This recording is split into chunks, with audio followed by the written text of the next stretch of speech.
নমস্কার, গুরু কুপিয়াহি কেবলম। আমি অধ্যাপক ডক্টর শ্রী সুনীল শাস্ত্রী। আজকে আমি আলোচনা করব মকর রাশির অদ্ভুত চমৎকারী টোটকা। এই টোটকাগুলো আপনারা পালন করুন, সারা জীবনের জন্যে আপনারা অনেকটাই আশানুরূপ ফল পাবেন। যেমন বাঁদরকে সেবা করুন। চিড়িয়াখানা হোক, যেখানেই বাঁদর দেখবেন তাদের কিছুটা খেতে দেবেন। আশা করব বাঁদরকে সেবা করলে আপনাদের অনেকটাই উপকার পাবেন।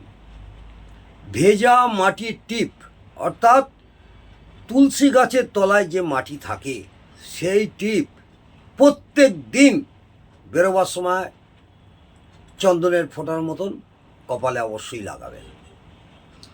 দুধে চিনি দিয়ে বট গাছে দিন।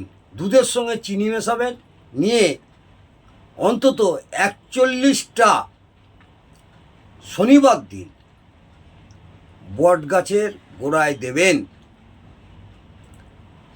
অন্য স্ত্রীদের উপর নজর বা আসক্ত হবেন না।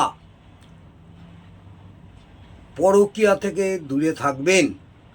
অবৈধ সম্পর্ক আপনাদের পক্ষে অনুচিত। অসত্য কথা বলবেন না।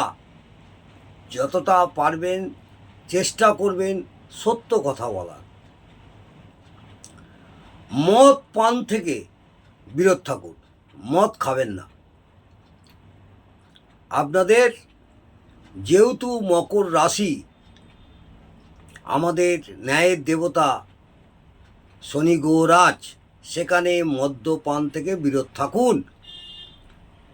বাড়ির কোনো জায়গাতে যেন অন্ধকার না থাকে, চেষ্টা করবেন একটা লাইট জ্বেলে রাখার। সাপকে দুধ খাওয়ান। যেসব সাপুরেরা সাপ খেলাতে আসে তাদের দুধ খাওয়ার পয়সাও দেবেন। কেতু গ্রহের মতন, কেতু গ্রহের যেমন উপায় করতে হয় সেরকম কেতু গ্রহের মতন কুয়োতে দুধ দান করুন। এখন যদিও অনেক বাড়িতে কুয়া নেই, যাদের কুয়া আছে কুয়াতে দুধ দান করুন। মহিষ, কাক এবং যারা মজদুর শ্রেণী, দিনমজুরি কাজ করে তাদের কিছুটা সাহায্য করবেন বা কিছু খাবার কিনে দেবেন। হয়তো সম্ভব হলে তাদের একটু খাওয়ালেন।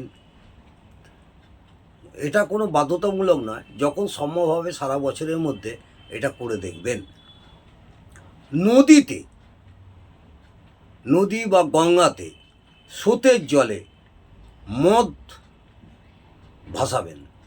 মদ, এক বোতল মদ কিনে আপনি ভাসিয়ে দেবেন, সে কম দামি হোক আর বেশি দামি হোক। কালো, নীল বা আকাশি রঙের জামা কাপড় ধারণ করবেন। কালো, নীল বা আকাশি রঙের জামা কাপড় ধারণ করবেন। সব সময় নিজের কাছে সোনা বা কেশর রাখুন। সোনা একটা আংটি থাকলে সম্ভব হলে পরবেন, নাহলে এক টুকরো সোনা বা কেশর সঙ্গে রাখবেন। ধর্মস্থানে আগরোট দান করবেন। কোনো মন্দির বা ধর্মস্থানে আগরোট দান করবেন। এবং নিজের যেখানে টাকা পয়সা রাখেন, লকারে বা ক্যাশ বাক্সে, সেখানেও কয়েকটি আগরোট ফেলে রাখবেন। মাটির পাত্রে মধু ভরে কোনো শান্ত স্থানে, নির্জন জায়গায় পুঁতে দেবেন। একটা ছোট মাটির পাত্র কিনবেন কুমোর বাড়ি থেকে বা যেখানে মাটির জিনিস বিক্রি হয়, ঢাকাওয়ালা, তাতে মধু ভরে আপনি ভরে দেবেন শান্ত জায়গায়। একটা কম দামি বাঁশি কিনবেন, দেখবেন মেলাতে যেসব বাঁশি পাওয়া যায়, সেই বাঁশিতে চিনি ভরে কোনো শান্ত স্থানে ভরে দেবেন। চিনি, যে চিনিতে আমরা চা খাই, সেই চিনি ভরে শান্ত স্থানে ভরে দেবেন। দেখবেন সারা জীবনের জন্যে আপনাদের অনেক সুখ, শান্তি, সমৃদ্ধি ভরে উঠবে। নমস্কার, জয় মা তারা।